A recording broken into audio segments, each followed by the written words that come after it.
সবচেয়ে সুন্দরী মেরে বন্ধু বানাইছি। ওরা সবাই কইছি যে ও আমার গার্লফ্রেন্ড। কেউ বিশ্বাস করে না, তুই একদিনই ডেটিংয়ে যাবি তাইলে বুঝবো যে ওই তোর গার্লফ্রেন্ড। কেমনে কমো? ওরা আমি কয়েকদিন শপিং করাইছি, রেস্টুরেন্টে খাওয়াইছি।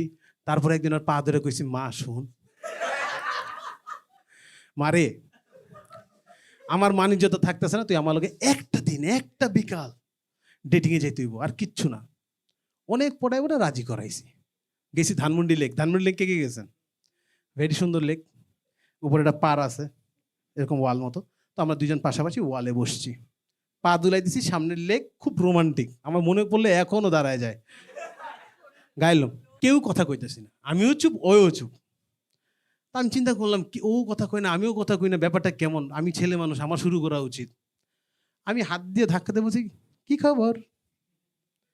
আমি জানতাম না আমার এই হাতের এত ওজন। গার্লফ্রেন্ড পানিতে, আমি উপরে। আমি তো লাভ দিব না ভাই, আমি সাঁতার জানি না। ডুবে যেতেছে আর আমি কান্দাছি। এলাকার সবচেয়ে সুন্দরী মেয়েরে নিয়ে আইছি, এলাকায় ঢুকলে আমার কুটি কুটি করে কুত্তারে দেখা খাওয়াই দিব। আমি গেলে আল্লাহ ডাকছি, আল্লাহ বাঁচাও, আল্লাহ বাঁচাও, আল্লাহ।